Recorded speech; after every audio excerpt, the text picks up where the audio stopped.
రైతు సోదరులందరూ గమనించవలసింది, ఉపయోగించవలసిన పద్ధతి ఏంటంటే, ప్రతి సంవత్సరము మనము నేలని శుద్ధి చేసుకుంటూ పోవాల్సిందే.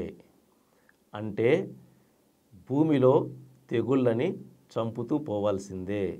అలా కాకుండా రైతు సోదరులు ఎంతసేపు తెగుళ్ళు వచ్చిన తరువాత స్ప్రే చేయడానికి మాత్రమే ఇష్టపడతారు. కానీ దాని వలన పంట నష్టం ఉంటుంది, అంటే దిగుబడి కోల్పోతాము.